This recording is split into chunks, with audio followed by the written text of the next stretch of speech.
स्वागत है आप सभी का इस लास्ट लेक्चर में। चैप्टर नंबर 2 का लास्ट लेक्चर है ये, और इस लेक्चर में हम देखने वाले हैं सप्लाई के बारे में। ठीक है, तो मेजरमेंट ऑफ सप्लाई ये टॉपिक हमारा चालू था लास्ट लेक्चर में। इसके पहले अपन ने जो इलास्टिसिटी के टाइप्स है वो सारे टाइप्स देख लिए थे। अब इस लेक्चर में अपन देखने वाले हैं मेजरमेंट ऑफ सप्लाई। अब मेजरमेंट ऑफ सप्लाई में अपन इलास्टिसिटी कैलकुलेट करेंगे, और इलास्टिसिटी कैलकुलेट करने के दो तरीके होते हैं। एक तो पॉइंट इलास्टिसिटी कैलकुलेट कर सकते हैं, या फिर हम आर्क इलास्टिसिटी कैलकुलेट कर सकते हैं। अब अगर हमें इमीडिएट इलास्टिसिटी कैलकुलेट करनी, इमीडिएट इलास्टिसिटी यानी क्या, अगर हमें सिर्फ छोटा सा डिफरेंस प्राइस में होता है, तो माने प्राइस अगर 20 रुपये से सिर्फ 20.1 रुपये पे पहुंच गई, तो ये प्राइस में डिफरेंस हुआ बहुत छोटा सा, तो उसमें क्वांटिटी कितनी चेंज हो जाएगी, क्वांटिटी सप्लाइड कितनी चेंज हो जाएगी, ये अगर निकालते हैं तो ये क्या हो जाएगा, पॉइंट इलास्टिसिटी का एग्जांपल हो जाएगा। तो हमें इमीडिएट इलास्टिसिटी अगर निकालनी है तो कौन सी इलास्टिसिटी यूज़ करनी है, पॉइंट इलास्टिसिटी। तो यहाँ पे मैं ग्राफ ड्रॉ कर लेता हूँ। ठीक है, तो इस पॉइंट की मुझे इलास्टिसिटी निकालनी है, तो ये हो जाएंगी पॉइंट इलास्टिसिटी। अब इलास्टिसिटी ऑफ सप्लाई या सप्लाई इलास्टिसिटी का फॉर्मूला क्या होता है, percentage change in quantity upon percentage change in price. अब मुझे बताइए कि परसेंटेज चेंज इन क्वांटिटी या upon percentage change in price को ही अपन दूसरे तरीके से, दूसरे फॉर्मूले में क्या लिखा था, change in quantity upon change in price into original price upon original quantity.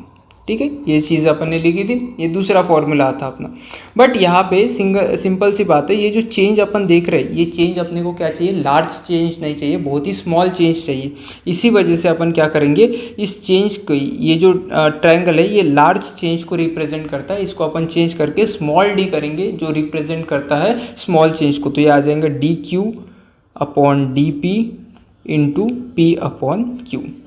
तो ये हो जाएगा तुम्हारा पॉइंट इलास्टिसिटी का फॉर्मूला। कुछ भी चेंज नहीं करना है, बस ट्रायंगल की जगह अपने को क्या लिखना है, ट्रायंगल की जगह हम लिखेंगे D Q upon D P, जिसका मतलब होता है स्मॉल चेंज। जो चेंज की स्टडी करेंगे वो बहुत छोटा सा होगा, जो बहुत माइनर होगा। और अगर उस चेंज की स्टडी करते, उस चेंज इन प्राइस की स्टडी करते हैं और उसके हिसाब से निकालते हैं कि कितना सप्लाई चेंज हो रहा है, तो उसको क्या बोला जाता है, पॉइंट इलास्टिसिटी। इसका ही अपोजिट होता है या इससे ही थोड़ा सा डिफरेंट होता है आर्क इलास्टिसिटी। अब समझ लो ये आर्क है। अब ये आर्क में अपने को क्या करना है, दो पॉइंट की इलास्टिसिटी निकालनी है। पॉइंट 1 से लेकर हम पॉइंट 2 तक पहुंच गए। ठीक है, पॉइंट 1 से लेकर पॉइंट 2 तक पहुंच गए, तो इस बीच में जो कर्व आ रहा है, इस जो इसको आर्क बोलेंगे, इस आर्क की अपने को इलास्टिसिटी निकालनी है। तो इलास्टिसिटी कैसे निकालेंगे, इससे क्या होता है, इसमें हम एवरेजिंग करते हैं। जैसे कि हमारा इलास्टिसिटी का फॉर्मूला क्या है, change in quantity upon change in price into price upon quantity. और ये कौन सी प्राइस लेनी है, कौन सी क्वांटिटी लेनी है, ओरिजिनल प्राइस और ओरिजिनल क्वांटिटी। अब समझना क्या करना है, ये जो चेंज इन क्वांटिटी है ये कैसे रहता है, फाइनल क्वांटिटी। ठीक है, फाइनल क्वांटिटी, तो ये मैं क्यू एफ लिखता हूँ यहाँ पे, या Q2 लिख देता हूँ, Q2 minus Q1 initial quantity upon similarly P2 minus P1। अब यहाँ पे जो प्राइस ली जाती है ना, अब प्राइस ले रहे, किसको ओरिजिनल कंसिडर करें, P1 या P2 को ओरिजिनल कंसिडर करें, कुछ बता नहीं सकते। तो इससे अच्छा रास्ता ये होता है कि हम उन दोनों की एवरेज ले लें। तो क्या हो जाएगा, P1 plus P2 divided by 2। और सिमिलरली क्वांटिटी भी अपन एवरेज ले लेंगे, तो क्या हो जाएगा, Q1 plus Q2 divided by 2। अब दोनों भी डिवीजन की जो चीज़ें हैं, वो डिवीजन की चीज़ों को डिवाइड बाय 2 है, तो वो हो जाएंगी कैंसिल। तो रह क्या जाएगा, Q2 minus Q1 upon P2 minus P1 into P1 plus P2 upon Q1 plus Q2। तो ये रह जाएगा, ये हो जाएगा अपना फॉर्मूला आर्क इलास्टिसिटी का।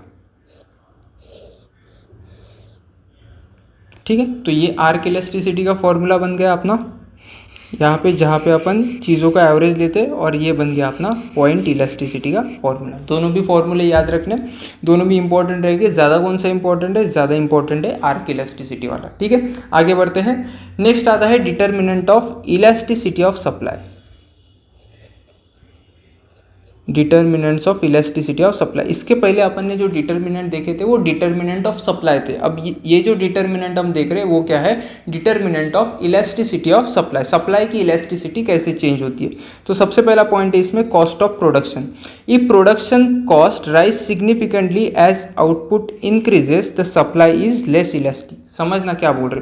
वो बोल रहे कि अगर तुम्हारा प्रोडक्शन 100 क्वांटिटी से बढ़ के अगर तुमने 200 क्वांटिटी कर लिया तो तुम्हारा कॉस्ट भी 10,000 से बढ़ के अगर 20,000 हो रहा है, मतलब कॉस्ट भी उतने ही रेशियो से अगर बढ़ रहा है, तो इसका मतलब क्या है कि तुम्हारा जो सप्लाई है उसमें वो कैसा रहेगा? लेस इलास्टिक रहेगा। क्यों? समझना, थोड़े बिजनेस सेंस की बात करते हैं कि अगर मैं क्वांटिटी बढ़ाते जा रहा हूँ और मेरा खर्चा भी बढ़ रहा है तो मेरा प्रॉफिट मार्जिन उतना ही रहेगा, तो मुझे ज़्यादा मोटिवेशन या ज़्यादा इंसेंटिव नहीं मिलेगा कि मैं मेरा प्रोडक्शन बढ़ाऊँ। तो क्या होता है, कभी कभी ऐसा भी हो सकता है कि अगर 100 क्वांटिटी मैं प्रोड्यूस कर रहा हूँ तो मुझे 10,000 का खर्चा आ रहा है, और 200 क्वांटिटी अगर प्रोड्यूस कर रहा हूँ तो मुझे सिर्फ 15,000 का खर्चा आ रहा है। सर सिर्फ 15,000 का खर्चा क्यों आ रहा है? क्वांटिटी तो डबल हो गई। क्यों? क्योंकि इसमें मोस्ट ऑफ द खर्चा कैसा था? फिक्स्ड कॉस्ट का था, जो क्वांटिटी इंक्रीज होने से मेरा खर्चा नहीं बढ़ा। ठीक है, क्योंकि फिक्स नेचर का था। तो फिक्स नेचर का कॉस्ट अगर बहुत ज़्यादा है, समझना, फिक्स नेचर का कॉस्ट अगर बहुत ज़्यादा है तो तुम्हारा कॉस्ट ऑफ प्रोडक्शन नहीं बढ़ेगा क्वांटिटी बढ़ने से, या उतने प्रपोर्शन से नहीं बढ़ेगा। तो इस केस में तुम ज़्यादा आउटपुट प्रोड्यूस करना चाहोगे। बट अगर तुम्हारा कॉस्ट ऑफ प्रोडक्शन भी बढ़ रहा है क्वांटिटी बढ़ने के साथ, इसका मतलब क्या है कि तुम्हारा वेरिएबल कॉस्ट जो क्वांटिटी के साथ चेंज होता है वो वेरिएबल कॉस्ट कैसा है? वो वेरिएबल कॉस्ट ज़्यादा है। और जब वेरिएबल कॉस्ट ज़्यादा रहेगा तो उस केस में क्या करोगे तुम? तुम्हारा जो इंसेंटिव रहेगा, तुम्हारा जो प्रॉफिट मार्जिन रहेगा वो बढ़ेगा नहीं क्वांटिटी बढ़ने के साथ, और तुम ज़्यादा प्रोडक्शन नहीं करना चाहोगे। ठीक है, तो ये चीज़ याद रखना कि अगर तुम्हारा प्रोडक्शन के साथ साथ कॉस्ट भी बढ़ रहा है तो तुम क्या करोगे? तुम्हें कोई भी इंसेंटिव नहीं है, तो तुम्हारा सप्लाई लेस इलास्टिक रहेगा। Elasticity occurs when cost rises slowly और रिमेन्स कांस्टेंट। हाँ, अगर कॉस्ट कम स्लोली राइज हो रही है या धीरे धीरे से बढ़ रही है बट क्वांटिटी तेज़ी से बढ़ रही है, मतलब कौन सा एग्जांपल सर?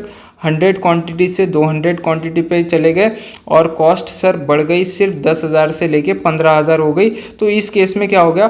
क्वांटिटी 100% से बढ़ गई बट तुम्हारी कॉस्ट सिर्फ कितने परसेंट से बढ़ गई? 50% से बढ़ गई। तो यहाँ पे सर हमारा क्या है? क्वांटिटी ज़्यादा तेज़ी से बढ़ रहा है बट कॉस्ट उतनी तेज़ी से नहीं बढ़ रहा है। इस केस में क्या हो जाए? तुम्हारी इलास्टिसिटी बढ़ना चालू हो जाती है।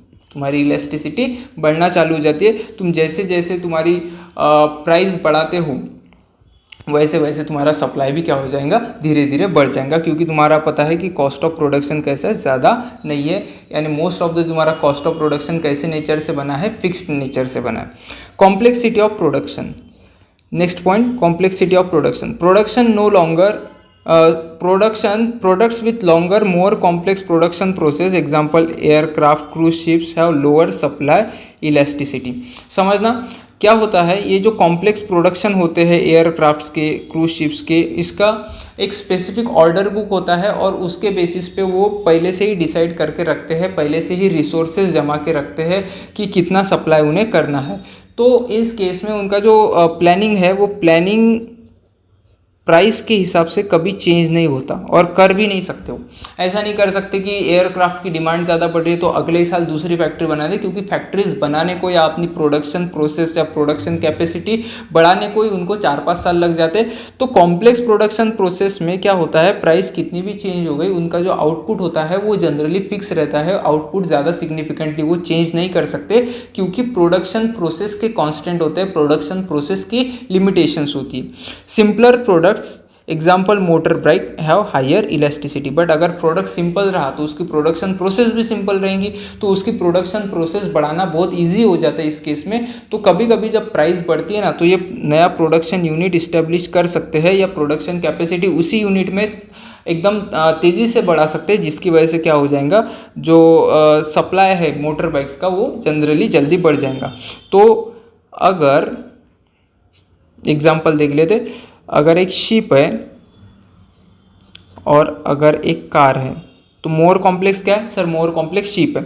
मान लेते हैं शिप की प्राइस 100% से बढ़ गई और कार की प्राइस भी 100% से बढ़ गई, तो ये चीज़ समझना, हो सकता है कि तुम्हारे हो सकता है कि तुम्हारे कार का प्रोडक्शन भी 100% से बढ़ जाए, क्वांटिटी सप्लाइड भी 100% से बढ़ जाए, बट तुम्हारी शिप की क्वांटिटी सप्लाइड 100% से नहीं बढ़ेंगी या इतनी तेज़ी से नहीं बढ़ेंगी, क्योंकि उसका प्रोडक्शन प्रोसेस बहुत कॉम्प्लेक्स होता है, उसका प्रोडक्शन तुम अचानक से नहीं बढ़ा सकते।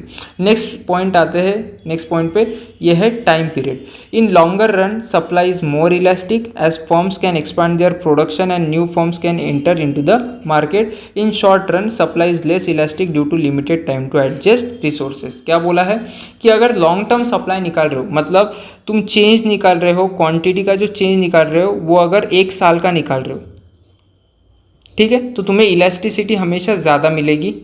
क्यों? क्योंकि रिसोर्सेज का एडजस्ट होने को, नए फर्म्स को आने को एडिक्वेट टाइम मिल जाता है, तो इस वजह से सप्लाई धीरे धीरे इंक्रीज होता है। बट अगर सिर्फ तुम चेंज इन क्वांटिटी सप्लाइड देखोगे और वो सिर्फ एक हफ्ते का देखोगे, तो इस केस में मुझे बताओ, क्या तुम तुम्हारे प्रोडक्शन प्रोसेस में चेंज कर सकते हो? नहीं कर सकते। क्या नई फर्म्स बिजनेस चालू कर सकते हैं इतने कम समय में? नहीं कर सकती। तो इस केस में मुझे बताओ, मार्केट में क्वांटिटी सप्लाइड कम या ज़्यादा होंगी क्या? नहीं, कम या ज़्यादा नहीं होंगी। इसी वजह से यहाँ पे जब शॉर्टर पीरियड्स की बात की जाती है तो इलास्टिसिटी कम रहती है, बट अगर हम लॉन्गर पीरियड की बात करें तो वहाँ पे लोगों को या बिजनेसेस को एडजस्ट करने का टाइम मिलता है, अपनी प्रोडक्शन प्रोसेस, अपनी टेक्नोलॉजी को एडजस्ट करने का टाइम मिलता है। इसी वजह से वहाँ पे इलास्टिसिटी ज़्यादा देखने को मिलती है, ठीक है। Next, number of producers and competition. More producers and high competition result in more elastic supply. अब समझना, अगर प्रोड्यूसर्स बहुत ज़्यादा है और कंपटीशन बहुत ज़्यादा है तो इलास्टिसिटी भी बहुत ज़्यादा रहती है, ठीक है। क्योंकि क्या हो रहा है, क्योंकि थोड़ी सी प्राइस अगर बढ़ जाए, थोड़ी सी ही प्राइस बढ़ जाए तो सब लोग प्रॉफिट के लिए दौड़ पड़ेंगे, तो सब लोग क्या करेंगे, अपनी क्वांटिटी का जो प्रोडक्शन है वो जो सप्लाई है वो बढ़ा देंगे, और सब लोग अगर सप्लाई बढ़ा देंगे तो मार्केट में ओवरऑल लेवल पे सप्लाई बहुत ज़्यादा हो जाएगा। तो जाहिर सी बात है कि ज़्यादा प्रोड्यूसर रहे तो कंपटीशन ज़्यादा रहेंगी, और जब कंपटीशन ज़्यादा रहेंगी तो मार्केट में हमेशा सप्लाई की इलास्टिसिटी ज़्यादा रहेंगी। थोड़े से प्राइस बढ़ने से बहुत ज़्यादा सप्लाई मार्केट में बढ़ जाएगा, क्योंकि वो प्रॉफिट का हिस्सा लेने के लिए सभी मार्केट के जो प्लेयर्स हैं, मार्केट के जो पार्टिसिपेंट्स हैं वो दौड़ेंगे, और इसकी वजह से सप्लाई अचानक से बहुत ज़्यादा हो जाएगा। बट उसी के अपोजिट अगर हम बात करें मोनोपोली की, तो मोनोपोली में अगर प्राइजेस बढ़ गए किसी प्रोडक्ट के, तो क्या वो मोनोपोली को ज़्यादा झट से अपना प्रोडक्शन बढ़ाने की ज़रूरत है? नहीं। क्यों? क्योंकि उनको पता है कोई भी कंपटीशन आमने सामने नहीं, वो अकेले ही प्रोड्यूसर है, और वो अपने हिसाब से फिर क्या करते हैं, क्वांटिटी बढ़ाते हैं। और fewer barriers to entry can also increase supply elasticity. ये बहुत ही इंपॉर्टेंट है। बैरियर्स टू एंट्री क्या होता है? मान लो ये तुम्हारा मार्केट है और इस मार्केट में 2 प्रोड्यूसर है। अब अगर तीसरे प्रोड्यूसर को ये बिज़नेस इस मार्केट में चालू करना है या इसी इंडस्ट्री में एंटर करना है, तो उसको बहुत सारे बैरियर्स का सामना करना पड़ता है। एग्जाम्पल, उसको गवर्नमेंट के अप्रूवल्स लेने पड़ेंगे, तो उसको रेगुलेटरी बैरियर्स फेस करने पड़ते हैं। उसको बहुत ज़्यादा फैक्ट्री डालने के लिए कैपिटल चाहिए, तो उसको फाइनेंशियल बैरियर का सामना करना पड़ सकता है, ठीक है। तो ऐसे बहुत सारे बैरियर्स होते हैं, इसी को बोला जाता है बैरियर्स टू एंट्री। अब कुछ इंडस्ट्री में ये बैरियर्स बहुत कम होते हैं, कुछ इंडस्ट्री में ये बैरियर्स बहुत ज़्यादा होते हैं। फॉर एग्जांपल, अगर मैं फार्मास्यूटिकल कंपनी कल ओपन करना चाहता हूँ और मेरे पास मान लो 1000 करोड़ है, तो कल के कल मैं वो फार्मास्यूटिकल कंपनी ओपन नहीं कर पाऊंगा। क्यों नहीं कर पाऊंगा? क्योंकि वहाँ पे मुझे गवर्नमेंट के अप्रूवल लेने पड़ेंगे, बहुत सारी जगह रजिस्ट्रेशन करना पड़ेगा, फैक्ट्री ओपन करने के पहले परमिशंस लेनी पड़ेंगी, तो बहुत सारी चीज़ें हैं। तो इसमें केस में क्या है, बैरियर्स टू एंट्री बहुत ज़्यादा है। बट अगर मैं गेहूँ की ट्रेडिंग करना चाहूँ तो मुझे ज़्यादा बैरियर है कि अगर मेरे पास पैसे है तो मैं गेहूं की ट्रेडिंग कभी भी चालू कर सकता हूँ, या कोई भी कमोडिटी की ट्रेडिंग मैं इजीली चालू कर सकता हूँ, क्योंकि उस जगह पे मुझे ज़्यादा परमिशंस नहीं लेनी पड़ती या बिजनेस ओपन करने के लिए ज़्यादा कैपिटल की ज़रूरत नहीं पड़ती। तो बैरियर्स टू एंट्री बहुत कम होते। तो जिस केस में बैरियर्स टू एंट्री बहुत कम है, उस मार्केट में क्या हो जाएगा, सप्लाई अचानक से बढ़ जाएगा। तो क्या होगा कि अगर दिखा कि इस मार्केट में 50% प्रॉफिट मार्जिन मिल रहा है, तो बाहर के 2 लोग हैं जो कभी इस बिजनेस में आए नहीं, वो भी इस बिजनेस में एंटर करना चाहेंगे, और अगर इस केस में बैरियर नहीं रहा तो वो मार्केट में फटाक से एंटर होकर अपना सप्लाई मार्केट में फ्लो कर देंगे, जिसकी वजह से मार्केट का सप्लाई अचानक से बढ़ जाएगा। बट मान लो फार्मास्यूटिकल है तुम्हारा जो डोलो 650 उसकी प्राइस मान लो 10 रुपये से बढ़ के 100 रुपये हो गई, फिर भी वो डोलो के जो प्रोड्यूसर्स है वो एक रात में बहुत ज़्यादा डबल नहीं हो जाएंगे या बढ़ नहीं जाएंगे। क्यों? क्योंकि वो फार्मास्यूटिकल कंपनी है, उसको उस इंडस्ट्री में आने के लिए तुम्हें क्या लगता है, उस इंडस्ट्री में आने के लिए बहुत सारे रेगुलेटरी बैरियर्स को तोड़ के तुम्हें जाना पड़ता है। ठीक है, तो बैरियर्स कम तो सप्लाई की इलास्टिसिटी ज़्यादा, और बैरियर्स अगर ज़्यादा तो सप्लाई की इलास्टिसिटी कम। ठीक है, inverse relation. Next, spare capacity. Spare capacity यानी एक्सेस कैपेसिटी। कैसे कि एक फैक्ट्री है जो 1000 कार बना सकती है, बट वो फिलहाल 700 कार बना रही है, तो उसके पास कितने कार की स्पेयर कैपेसिटी है? उसके पास 300 कार की स्पेयर कैपेसिटी। तो ये स्पेयर कैपेसिटी अगर अवेलेबल रहा तो हम हमारा सप्लाई इजीली इंक्रीज कर सकते हैं। थोड़ी सी प्राइस बढ़ी तो हम क्या कर लेंगे, ये 300 की जो स्पेयर कैपेसिटी है वो भी यूटिलाइज करने की सोचेंगे, जिसकी वजह से हमारी इलास्टिसिटी कैसे हो जाएंगी, इलास्टिसिटी बहुत ज़्यादा हो जाएंगी। अगर स्पेयर कैपेसिटी नहीं है, इसका मतलब क्या करना पड़ेगा फिर? दूसरा ऑप्शन है कि दूसरा प्लांट ओपन करना पड़ेगा, उसके लिए बहुत सारी इन्वेस्टमेंट करनी पड़ेगी, वो तो बहुत लंबा प्रोसेस हो जाएगा। तो स्पेयर कैपेसिटी जब अवेलेबल नहीं रहती तो हमारा इलास्टिसिटी कम रहता है, बट स्पेयर कैपेसिटी अगर अवेलेबल है तो हम देखते हैं कि वो स्पेयर कैपेसिटी को कैसे यूटिलाइज करें। तो थोड़ी सी भी प्राइस अगर बढ़ जाती है, थोड़ा सा भी हमारा प्रॉफिट मार्जिन बढ़ जाता है, तो हम क्या कर देते हैं, हमारी स्पेयर कैपेसिटी भी यूज़ करके प्रोडक्शन अचानक से बढ़ा देते हैं। बट अगर स्पेयर कैपेसिटी अवेलेबल नहीं है तो हम प्रोडक्शन ईजिली नहीं बढ़ा सकते। ठीक है, next, availability of input. Input की अवेबिलिटी, इनपुट यानी क्या क्या लग सकता है? एक तो तुम्हें लोग लग सकते हैं यानी ह्यूमन रिसोर्स लग सकता है, या फिर रॉ मटेरियल्स लग सकते हैं, या फिर फाइनेंशियल रिसोर्स लग सकता है। ठीक है, तो ये जनरली इनपुट्स रहते हैं कि inputs are easily available, supply is more elastic. मान लो तुम्हारे पास पेन की फैक्ट्री है। अब पेन के लिए इनपुट क्या रहता है? इंक। इंक एक इनपुट है। अब पेन तुम 100 की क्वांटिटी में सप्लाई करते थे और 10 रुपये का एक पेन जाता था, 10 रुपये का जाता था। पेन अचानक से 50 रुपये का हो गया, तो तुमने सोचा कि हम क्या करेंगे, अब 300 क्वांटिटी मार्केट में लाएंगे क्योंकि ज़्यादा प्रॉफिट मार्जिन है। बट ये कब ला पाओगे? जब तुम्हारे पास इंक का सप्लाई यानी तुम्हारे रॉ मटेरियल का सप्लाई तुम्हारे पास इजीली अवेलेबल हो। अगर रॉ मटेरियल ही तुम्हारे पास इजीली अवेलेबल नहीं है तो क्या तुम ये जो गुड्स है जिसका सप्लाई बढ़ाना चाहते हो वो सप्लाई इजीली बढ़ा पाओगे? नहीं। तो अगर तुम्हारे पास की इनपुट्स इजीली अवेलेबल है तो तुम ज़्यादा इलास्टिक रहोगे। अगर की इनपुट्स तुम्हारे पास अवेलेबल नहीं है या उनके लिए बहुत कंपटीशन है या वो बहुत महंगे हैं तो तुम्हारा सप्लाई कैसे हो जाएगा? Less elastic. ठीक है, आगे बढ़ते हैं। Inventory levels. इन्वेंट्री लेवल यानी तुम्हारे पास कितना स्टॉक पड़ा है। अगर तुम्हारे पास बहुत ज़्यादा स्टॉक पड़ा है, रॉ मटेरियल का स्टॉक बोलो या फिनिश गुड्स का स्टॉक बोलो, तो तुम क्या कर सकते हो, जैसे जैसे प्राइस बढ़ती है वैसे वैसे एकदम अचानक से मार्केट में गुड्स लॉन्च कर सकते हो या सप्लाई बढ़ा सकते हो। तो और अगर तुम्हारे पास इन्वेंट्री अवेलेबल नहीं है, तुम्हारे पास स्टॉक ही अवेलेबल नहीं, तो तुम्हें पहले स्टॉक बनाना पड़ेगा या रॉ मटेरियल को मंगाना पड़ेगा, तो उसमें क्या हो जाएगा, बहुत देर लग जाएंगी। तो अगर स्टॉक अवेलेबल है तो तुम ज़्यादा क्विकली रिस्पॉन्ड कर सकते हो और उस केस में तुम्हारी इलास्टिसिटी ज़्यादा रहेंगी। बट अगर तुम्हारे पास स्टॉक अवेलेबल नहीं है तो तुम्हारी इलास्टिसिटी कैसे रहेंगी? बहुत कम रहेगी। Next, factor substitution. Factor substitution क्या होता है समझते हैं। If production factor such as labour capital are easily substituted, supply is more elastic. अब दो तरीके के फैक्टर्स ऑफ प्रोडक्शन रहते हैं, एक तो कैपिटल जिसमें मशीन्स यूज़ होते हैं और दूसरा होता है लेबर जिसमें ह्यूमंस यूज़ होते हैं। ठीक है, बट अगर तुम इजीली स्विच हो पा रहे हो, मतलब लेबर की कमी आई तो अचानक से तुमने एक नई मशीन ले ली और नई मशीन लेके प्रोडक्शन चालू कर दिया। ठीक है, तुम्हारे मशीन में कोई खराबी आ गई तो तुमने क्या कर दिया, लेबर्स को बुला लिया, लेबर्स हायर कर लिया और तुमने लेबर की मदद से प्रोडक्शन चालू किया।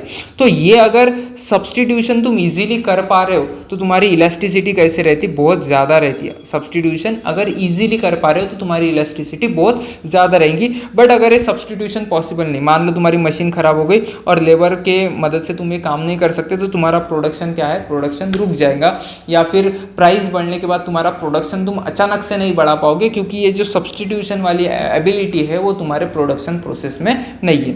डिफ़िकल्टी और costly substitution results in lower elasticity. अगर ये सब्सटीट्यूशन करना है और बहुत कॉस्ट लग रहा है, मशीन से लेबर पे शिफ्ट होने पे तुम्हें बहुत ज़्यादा खर्चा लग रहा है, तो इस केस में भी तुम सब्सटीट्यूशन नहीं करोगे, और सब्सटीट्यूशन नहीं करोगे तो तुम्हारी जो कैपेसिटी है वो इजीली तुम इंक्रीज नहीं कर पाओगे, जिसकी वजह से क्या हो जाएगा, तुम्हारी इलास्टिसिटी कम हो जाएंगी। तो फैक्टर सब्सटीट्यूशन अगर इजीली हो सकता है, इजीली और लेस कॉस्टली हो सकता है, तो तुम्हारी कैपेसिटी या इलास्टिसिटी ज़्यादा रहेंगी, और अगर वो कॉस्टली है तो तुम्हारी इलास्टिसिटी कम रहेंगी। ठीक है। Next, mobility of factors. Mobility of factors यानी मोबिलिटी यानी मूवमेंट। अब फैक्टर्स का मूवमेंट अगर इजीली हो सकता है तो तुम्हारी इलास्टिसिटी जनरली ज़्यादा रहती है, बट देख लेते हैं।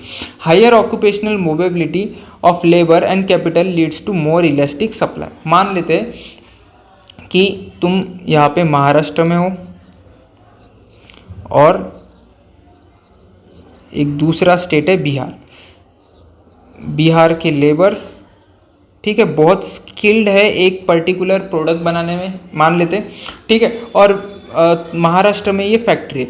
अब अगर बिहार के लेबर्स इजीली मूव हो सकते हैं महाराष्ट्र में और वहाँ पे अगर काम कर सकते हैं इस फैक्ट्री में, तो क्या बोलेंगे कि फैक्टर मोबिलिटी कैसे हमारी ज़्यादा है।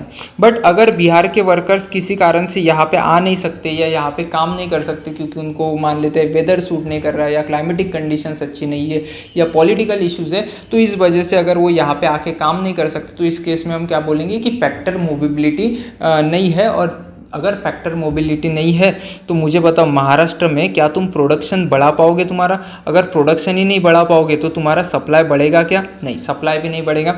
तो ये चीज़ समझना, जब फैक्टर मोबिलिटी ज़्यादा होती है तो तुम सप्लाई इजीली बढ़ा सकते हो, अगर फैक्टर मोबिलिटी कम है तो तुम सप्लाई इजीली नहीं बढ़ा सकते, और अगर तुम सप्लाई इजीली नहीं बढ़ा पाते हो तो तुम्हारी इलास्टिसिटी कैसी रहेंगी? कम रहेंगी। तो मोबिलिटी ज़्यादा तो इलास्टिसिटी ज़्यादा, मोबिलिटी कम तो इलास्टिसिटी कम। ठीक है। नेक्स्ट चीज़ पे अपन नेक्स्ट लाइन पे आएंगे। Producers that can easily switch between production process have higher elasticity. ये अपन पहले ही पढ़ चुके हैं कि अगर प्रोडक्शन प्रोसेस में तुम इजीली स्विच कर सकते हो लेबर से मशीन पे या मशीन से लेबर पे, तो तुम्हारी ये क्या रहेंगी, तुम्हारी इलास्टिसिटी ज़्यादा रहेंगी। और last, future price expectation. Future price expectation बहुत ही इंपॉर्टेंट फैक्टर है। If the seller expect future price increases they may reduce current supply leading to lower elasticity. ठीक है। अगर आज मई चालू है और ये खबर आई है कि जुलाई में प्राइजेस बहुत ज़्यादा बढ़ने वाले हैं, ये खबर आई कि जुलाई में किसी प्रोडक्ट की प्राइजेस 200 रुपीज़ पर केजी हो गई। अब यहाँ पे मई में चल रही थी 70 रुपीज़ पर केजी। ठीक है। अब मुझे बताओ, प्राइजेस 70 से 80 रुपीज़ पर केजी भी हो जाएंगी तो मई का सप्लाई ज़्यादा कुछ चेंज होगा क्या? नहीं, मई का सप्लाई ज़्यादा चेंज नहीं होगा, क्योंकि सबकी आस कहाँ पे लगी है? सबकी आस जून पे लगी है, जहाँ पे भाव कितने होने वाले हैं? 200 रुपये पर केजी होने वाले हैं, और जिसमें बहुत सारा प्रॉफिट होने वाला है। तो कोई ये थोड़ी बोलेगा कि 70 से लेके 80 हो गए हैं भाव, 10 रुपये का फ़ायदा हो रहा है तो तुम आज ही बेच देते। सब लोग यही बोलेंगे, हर सेलर ये बोलेगा कि क्या करते हैं, हम 70 से 80 हो गए चलेगा, हमें कोई फ़र्क नहीं पड़ता, हम 2 महीने और रुकेंगे, बट हमें कौन सा भाव चाहिए? हमें जो 200 का भाव मिलना है उससे हमारा प्रॉफिट सबसे ज़्यादा बढ़ेगा, तो हम वहीं पे बेचेंगे। तो इस केस में मुझे बताओ, प्राइस 10 रुपये पर केजी से चेंज होने के बावजूद सप्लाई ज़्यादा चेंज हुआ क्या? नहीं। तो जो करंट सप्लाई, फ्यूचर एक्सपेक्टेशन अगर हाई होते हैं या प्राइस इंक्रीज के होते तो तुम्हारा करंट सप्लाई, ये चीज़ याद रखना, करंट सप्लाई की जो इलास्टिसिटी होती है वो लोअर रहती है। ठीक है। मई और जुलाई का एग्जाम्पल याद रखना। ठीक है। और लास्ट पार्ट है इस चैप्टर का और इस यूनिट का, equilibrium of supply and demand. Equilibrium of supply and demand क्या होता है? इक्विलिब्रियम, इक्विलिब्रियम यानी, अगर पेन चेंज कर देता हूं मैं, अगर तुम डिमांड कर्व निकालोगे, ठीक है, और यहाँ पे तुम सप्लाई कर्व निकालोगे, तो ये कर्व एक जगह पे आके मीट होंगे और इसी को बोला जाता है इक्विलिब्रियम प्राइस। बट हम ये पहले सोचेंगे कि डिमांड कर्व और सप्लाई कर्व का बेसिक पहले समझ लेंगे। क्या होता है डिमांड कर्व और सप्लाई कर्व? डिमांड कर्व में हर पॉइंट क्या रिप्रेजेंट करता है कि उस स्पेसिफिक प्राइस पे कितनी क्वांटिटी डिमांडेड है, और सप्लाई कर्व क्या रिप्रेजेंट करता है कि उस स्पेसिफिक पॉइंट पे, उस स्पेसिफिक प्राइस पे कितनी क्वांटिटी सेलर सप्लाई करना चाहता है। ठीक है, और ये दोनों कर्व हम एक ग्राफ पे निकाल सकते हैं, क्योंकि दोनों कर्व का एक्स एक्सिस और वाई एक्सिस क्या रहता है, कॉमन रहता है। एक्स एक्सिस हमेशा क्वांटिटी डिमांडेड या क्वांटिटी सप्लाइड रहेगा, और वाई एक्सिस हमेशा प्राइस रहेगा। अब इस केस में देखते हैं क्या हो रहा है। सबसे पहले इस केस की बात करते हैं, इसको P1 नाम देते हैं। P1 में क्या हो रहा है, P1 में एक प्राइस है, उस प्राइस पे क्वांटिटी सप्लाइड देखो, क्वांटिटी डिमांडेड देखो कितनी है, यह है क्वांटिटी डिमांडेड, और क्वांटिटी सप्लाइड देखो कितनी है। इस केस में क्वांटिटी डिमांडेड ज़्यादा है, कम है, और क्वांटिटी सप्लाइड कैसे है, ज़्यादा है। मतलब लोग ज़्यादा सप्लाई करना चाहते हैं, बट उतनी डिमांड नहीं है। तो कितने का फ़र्क है, फ़र्क सीधा सीधा दिख रहा है, यहाँ से लेके यहाँ तक का फ़र्क है, और इसी को बोला जाता है सरप्लस। इसी को क्या बोला जाता है, सरप्लस बोला जाएगा। ठीक है, इसको सरप्लस बोला जाएगा। सरप्लस यानी सर एक्स्ट्रा हमारे पास पड़ा है, उसको सरप्लस बोलते हैं। तो यहाँ पे क्या हो रहा है, जितनी क्वांटिटी लोग मांग रहे हैं उससे ज़्यादा क्वांटिटी हमारे पास अवेलेबल है, जिसकी वजह से क्या हो गया, मार्केट में सरप्लस हो गया। और मार्केट में सरप्लस अगर होता है तो क्या हो जाएगा, सेलर का इंटेंशन क्या रहेगा, सेलर का इंटेंशन रहेगा कि हम क्या करते हैं, हमें इतना, ये जो प्राइस है वो प्राइस के हिसाब से हम बहुत ज़्यादा क्वांटिटी देने को तैयार है, तो हम क्या करते थे, थोड़े कम प्राइस पे आ जाते हैं और वहाँ पे कम क्वांटिटी सप्लाई करते। तो क्या लोगों का जो ये रहेगा, पुल रहेगा, वो डाउनवर्ड पुल रहेगा, और डिमांड वाले यानी जो कस्टमर है वो भी क्या बोलेंगे, कस्टमर बोलेंगे थोड़ी प्राइस क्या कर देते हैं, हम कम कर देते हैं और ज़्यादा क्वांटिटी खरीदने की कोशिश करेंगे। तो जब सप्लाई सरप्लस होता है, जब मार्केट में सरप्लस होता है तो डाउनवर्ड पुल होता है, और हमेशा ये पुल किसकी तरफ लगेगा, इक्विलिब्रियम की। अब नेक्स्ट दूसरा पॉइंट भी समझ लेते हैं। P2 के केस में क्या हो रहा है, देखो P2 के केस में प्राइस बहुत कम है, प्राइस कम है तो सप्लाई कम है, क्वांटिटी सप्लाइड कम है, बट क्वांटिटी डिमांडेड अब बहुत हो गई ज़्यादा। क्वांटिटी डिमांडेड ज़्यादा हो गई क्योंकि प्राइस कम है, प्राइस कम है तो बहुत लोग खरीदना चाहते हैं, और क्वांटिटी सप्लाइड कम है। कम क्यों है, क्योंकि प्राइस कम है सर, प्राइस कम है, सेलर को बहुत नुकसान हो रहा है, सेलर ज़्यादा चीज़ें बेचना नहीं चाहता। इस केस में भी एक डिफरेंस बनता है और उसको बोला जाता है शॉर्टेज। सर शॉर्टेज क्यों है, शॉर्टेज इसीलिए है क्योंकि प्राइस कम है, प्राइस कम है तो सेलर ज़्यादा गुड्स बेचना नहीं चाहता, और जो बायर है, जो कस्टमर है, वो बहुत ज़्यादा गुड खरीदना चाहते हैं। अब ये जो सिचुएशन है ये भी एक अपवर्ड पुल या अपवर्ड पुश क्रिएट करती है मार्केट में, जिसकी वजह से प्राइजेस बढ़ जाते हैं। और ये अपवर्ड और डाउनवर्ड जो फोर्सेस है वो एक जगह पे आके रुक जाते हैं, जहाँ पे ये इक्वल हो जाते हैं, इसको बोला जाता है इक्विलिब्रियम प्राइस। इक्विलिब्रियम प्राइस के केस में क्या हो जाएगा, जितना डिमांड है उतना ही क्वांटिटी सप्लाइड रहेगा उस सेम प्राइस पे, और उसी प्राइस पे ट्रांजेक्शन होगा। तो इक्विलिब्रियम के अबव हमेशा याद रखना, इक्विलिब्रियम के अबव हमेशा क्या रहता, शॉर्टेज रहता, और इक्विलिब्रियम के नीचे हमेशा क्या रहता, इक्विलिब्रियम के अबव हमेशा सरप्लस रहता, और इक्विलिब्रियम के नीचे हमेशा क्या रहता, शॉर्टेज। शॉर्टेज यानी क्या, सप्लाई कम है और डिमांड ज़्यादा है, और सरप्लस यानी क्या, सप्लाई ज़्यादा है और डिमांड कम है। Exactly opposite situation.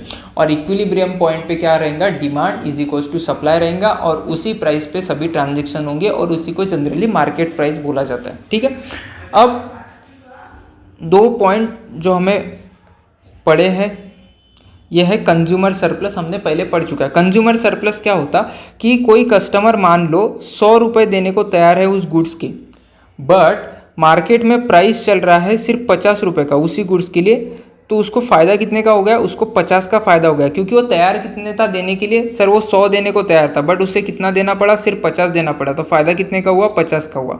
इसी को बोला जाता है कंज्यूमर सरप्लस।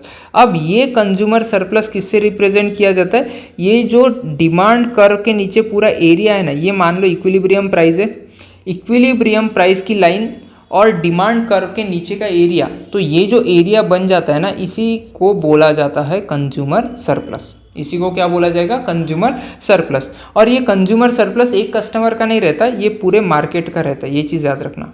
ठीक है, ये पूरे मार्केट का रहता है। हाँ, अब इसके नीचे देखो, इक्विलिब्रियम प्राइस के नीचे बट सप्लाई कर्व के ऊपर ये जो एरिया है इसको बोला जाता है प्रोड्यूसर सरप्लस। इसको क्या बोला जाता है? Producer surplus. प्रोड्यूसर सरप्लस यानी क्या? प्रोड्यूसर जिस प्राइस पे बेचना चाहता था बट उसे ज़्यादा प्राइस मिल गई। मान लो कस्टमर ने उसे 100 रुपये पे कर दिए बट वो बेचने को तैयार था 80 रुपये पे भी, तो 20 रुपये क्या हो जाएंगे? 20 रुपये हो जाएंगे प्रोड्यूसर सरप्लस। अब ये जो एरिया है ये पूरे मार्केट का प्रोड्यूसर सरप्लस है, ठीक है, पूरे के पूरे मार्केट का प्रोड्यूसर सरप्लस है।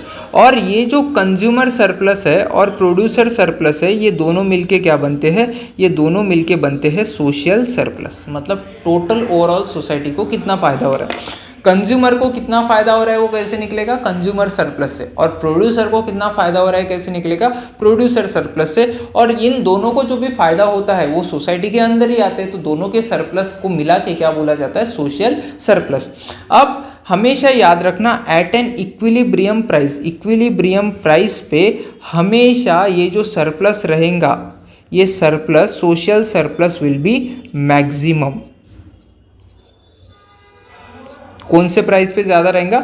इक्विलिब्रियम प्राइस पे सोशल सरप्लस मैक्सिमम रहेगा, ठीक है। इधर लिखा है at equilibrium price social surplus is maximum, ठीक है। अब सर क्यों मैक्सिमम रहेगा? इसके अलावा अगर हम नीचे जाए या ऊपर जाए तो हमारा सोशल सरप्लस कम कैसे होगा, इसके बारे में भी अपन देखेंगे। तो डायग्राम थोड़ी छोटी है, ध्यान से देखना है क्या हो रहा है। अब देखना, मान लिया कि हमने वहाँ पे हमारा ट्रांजैक्शन नहीं हुआ था, हमारा ट्रांजैक्शन दूसरे प्राइस पॉइंट पे हुआ था, ठीक है। मान लेते हैं हमारा ट्रांजैक्शन यहाँ पे हुआ था, P1 दे देते उसको। अब P1 पे ट्रांजैक्शन हुआ था, तो मुझे बताओ तुम्हारा कंज्यूमर सरप्लस क्या रहेगा? सर डिमांड कर्व के नीचे का एरिया, डिमांड कर्व के नीचे का एरिया और प्राइस पॉइंट के जो एरिया है उसके नीचे जो ट्रायंगल बनेगा सर वो रहेगा हमारा प्रोड्यूसर सरप्लस। और कंज्यूमर सरप्लस क्या रहेगा? कंज्यूमर सरप्लस रहेगा, देखो ट्रांजैक्शन कितने होंगे? ट्रांजैक्शन इतने ही होंगे क्योंकि खरीदार इतने ही थे, क्वांटिटी डिमांडेड इतनी थी, क्वांटिटी सप्लाइड कितनी भी हो बट जितनी क्वांटिटी डिमांड रहेंगी उतने ही तो बेचेंगे ना, विच एवर इज लोअर। अगर क्वांटिटी डिमांडेड या क्वांटिटी सप्लाइड जो भी कम रहेंगी उतने ही ट्रांजेक्शन्स होंगे, याद रखना। फॉर एग्जाम्पल अगर 100 लोग खरीदने के लिए तैयार है, मतलब 100 लोगों की डिमांड है बट 20 लोग ही सप्लाई कर रहे हैं, तो ट्रांजेक्शन्स कितने होंगे? 20 होंगे। अब मान लो 20 लोगों की डिमांड है और 100 लोग सप्लाई करना चाहते हैं या 100 गुड सप्लाई होना चाहते हैं, फिर भी ट्रांजैक्शन कितने होंगे? 20 ही होंगे। तो विच एवर इज लोअर, जो सबसे कम होता है सप्लाई या डिमांड, उतने पे ट्रांजैक्शन होते हैं, ये चीज़ याद रखना। अब इस केस में क्या होंगे? ट्रांजैक्शन इस पॉइंट पे होंगे, ट्रांजैक्शन इस पॉइंट पे होंगे, तो ये पॉइंट और उसके नीचे का जो कर्व रहेगा,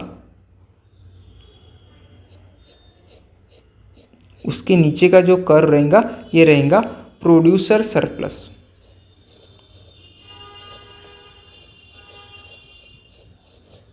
और ये जो ऊपर का एरिया रहेगा ये रहेगा कंज्यूमर सरप्लस।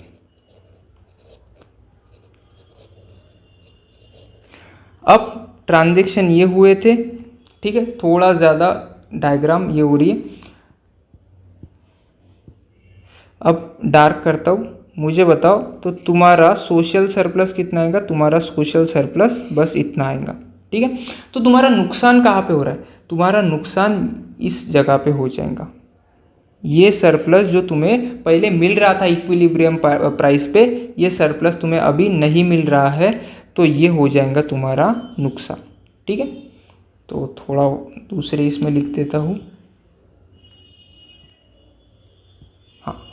तो ये जो पॉइंट है, ये जो पॉइंट बना, ये पॉइंट पे तुम्हारा क्या हो जाएगा?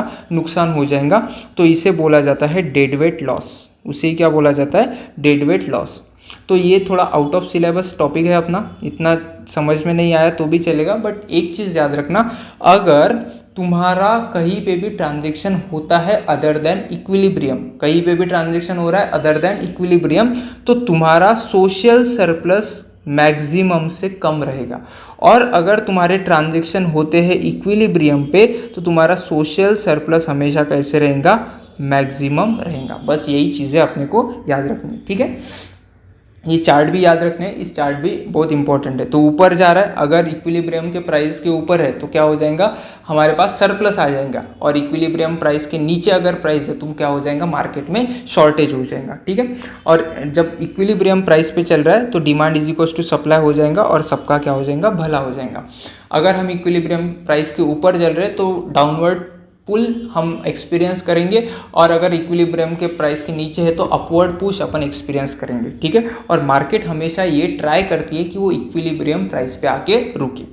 अब नेक्स्ट चालू करते, वही पॉइंट है, उसका थ्योरी थोड़ा पढ़ लेते हैं। Market equilibrium, the equilibrium price is determined by intersection of demand and supply curve. अपन ने देखा था कि डिमांड और सप्लाई कर्व जहाँ पे इंटरसेक्ट होते हैं वही क्या बनती है, तुम्हारी इक्विलिब्रियम प्राइस बनती है। At equilibrium quantity demanded equals to quantity supplied, ये भी अपन ने नोट्स में देख लिया था। Equilibrium price is also called as market clearing price, MCQ के लिए बहुत ही important, equilibrium price is also called as market clearing price. Both buyers and sellers are satisfied, इस केस में किसी का भी रूठना नहीं होता। पहले अगर प्राइस बहुत ज़्यादा हो जाती है तो बायर रूठ जाते, अगर प्राइस बहुत कम ज़्यादा हो जाती है तो सेलर रूठ जाते, तो सप्लाई कम हो जाता है।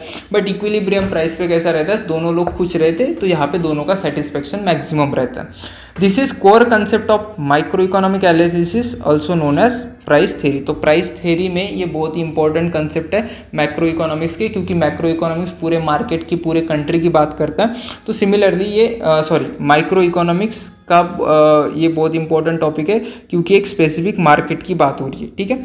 तो प्राइस थ्योरी बहुत इंपॉर्टेंट कंसेप्ट रहता है, उसमें बहुत प्राइसिंग कैसे रखते हैं वगैरह वगैरह आता है, तो वो आगे अपन पढ़ेंगे। Next, impact on price. Price क्या होता है, डाउनवर्ड प्रेशर। मुझे बताओ डाउनवर्ड प्रेशर कब हम एक्सपीरियंस करेंगे, डाउनवर्ड प्रेशर यानी ऐसा प्रेशर जो प्राइस को नीचे ला रहा है, तो वो कब एक्सपीरियंस करेंगे, जब मार्केट में सरप्लस होगा। When supply exceeds the demand, there is excess supply. Excess supply यानी क्या, सरप्लस की कंडीशन, ठीक है।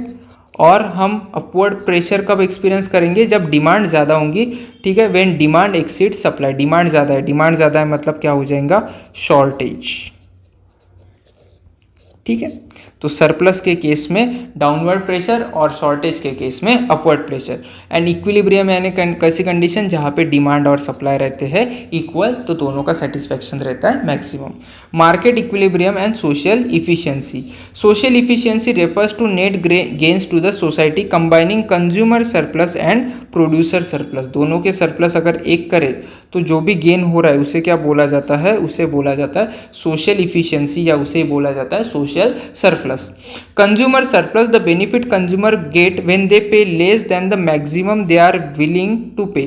जितना मान लेते हैं कि कोई पर्सन 100 रुपये विलिंग टू पे है और उसे पे करने पड़ रहे हैं 50 रुपये, तो ये जो दोनों का डिफरेंस रहेगा, ठीक है, ये जो उसका बेनिफिट रहेगा कितने रुपए का, 50 रुपये का, इसी को क्या बोला जाएगा, कंज्यूमर सरप्लस। ये अपन ने ऊपर ही डिस्कस कर लिया पर वापस मैंने बता दिया।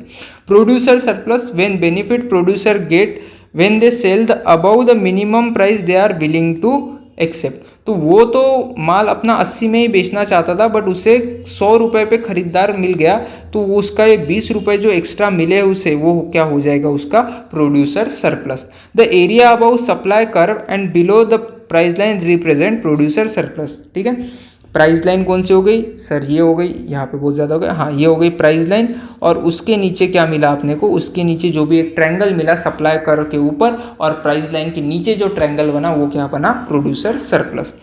Eight equilibrium social efficiency is maximise. Social efficiency यानी social surplus is maximise with both consumers and producers benefiting. Benefit किसका होगा, दोनों का होगा, जितना प्रोड्यूसर का होगा उतना ही किसका होगा, कंज्यूमर का भी होगा, ठीक है। तो यहाँ पे हमारा 3rd यूनिट खत्म, और इसी के साथ हमारा चैप्टर नंबर 2 खत्म। माइक्रो इकोनॉमिक्स के पोर्शन का सबसे बड़ा चैप्टर था ये, चैप्टर नंबर 2, और सबसे इम्पोर्टेंट चैप्टर था। उसमें इलस्ट्रेशंस भी है, इसमें थ्योरेटिकल एमसीक्यूज भी बनते हैं, उसमें फैक्चुअल एमसीक्यूज भी बनते हैं, और उसमें न्यूमेरिकल्स भी बन सकते हैं। और सबसे ज़्यादा वेटेज माइक्रो इकोनॉमिक्स में इस चैप्टर का रहेगा। आई होप आपको ये चैप्टर समझ में आया होगा। कोई भी डाउट है तो आप कॉमेंट में मुझे पूछ सकते हैं। तो मिलते हैं हम अगले लेक्चर में नए चैप्टर के साथ, तब तक के लिए गुड बाय।